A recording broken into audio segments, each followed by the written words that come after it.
When I did my PTSD evaluations, I had 2 different meetings with the doctor, and she sat me down and she was just like, I need to tell you that based on your testing and interviews with you, that I'm diagnosing you with PTSD.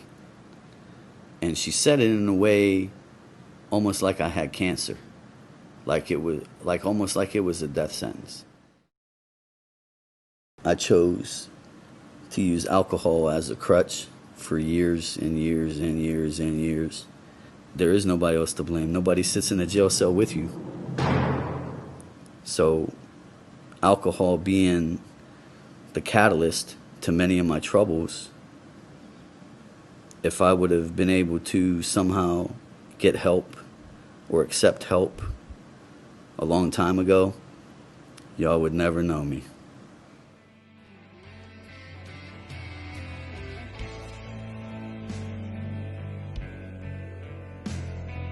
Okay, first of all, I am an Army brat.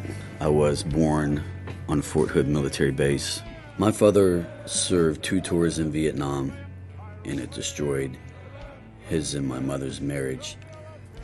But as far as my own military service, I always had some kind of desire to go.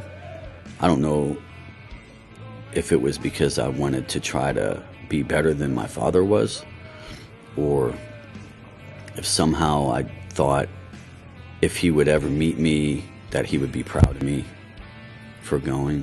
I pretty much joined because at that time in my life I was living a hard life and partying all the time, and I just knew that the road that I was on was either going to get me killed or lead to prison.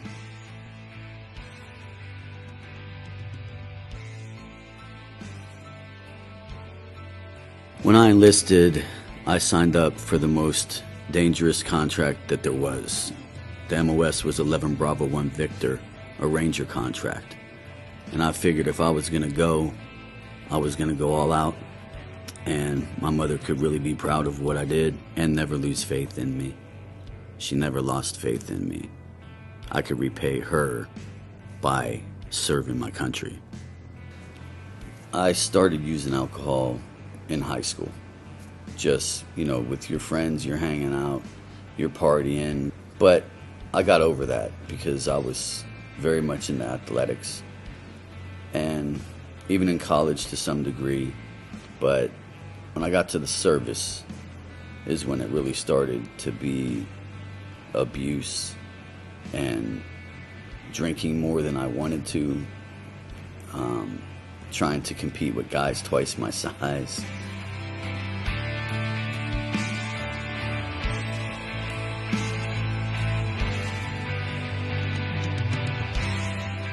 Alcohol has been my downfall, my nemesis, my enemy at times.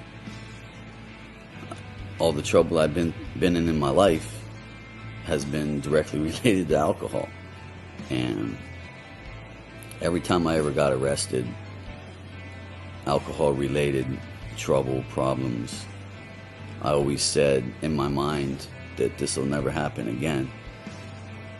But lo and behold, for whatever reason, there would always be a next time, until I got into the program I'm in now. The incident that led me in the Veterans Court, I got put down at gunpoint.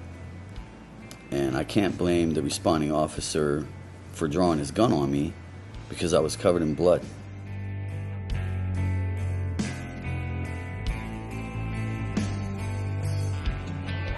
I walked Mahoning Avenue, 6 different bars I was at that night.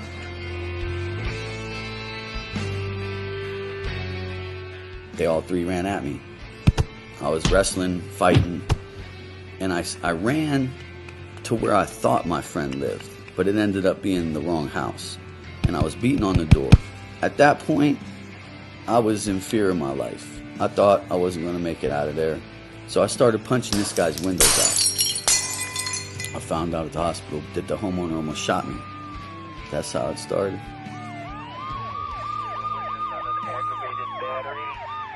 With a handgun, and they believe When I originally went to court, there was a plaque that said, "If you are a veteran, let the bailiff know." I did. We just had a conversation, you know what I mean, just a person-to-person conversation. And I remember I was getting choked up. There might have been tears coming down my face, but I basically was telling her I didn't think I was worthy and, you know, I didn't deserve it. And she said, "You volunteered to serve this country. You are worthy." She convinced me, you know, that maybe I deserve a shot. As long as there's blood on my hands, faith is where prophets lie.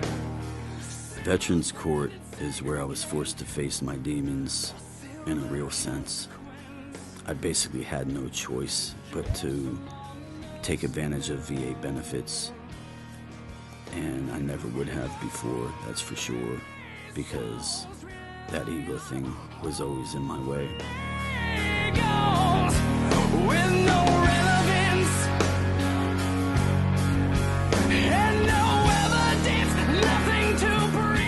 The judge for Veterans Court is a retired Air Force colonel, and he treats us with more respect than I believe I've ever been treated with in a normal court. I know why I'm there. I accept why I'm there. I was forced to go into an IOP program, which I was very resistant at the beginning. When you're in a special operations group in the military, it's a macho environment, and asking for help is showing weakness. But in the end, it ended up being a show of strength for me because it helped me basically change my life. I'm just thankful that I went to the VA to get diagnosed with PTSD and to get on the medications. And I've just always been a very impulsive person, and I would just deal with the aftermath of my decisions as they came to me. And that's not a good way to live, I have found.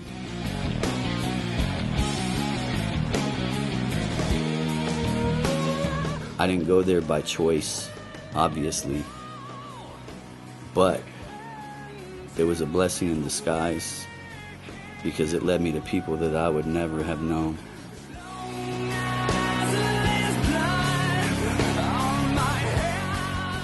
I just would never have known that there are people out there that love you for no reason at all. Sometimes that don't even know you, just will see you, know a little bit about you, and extend hope to you. And hope is what I needed.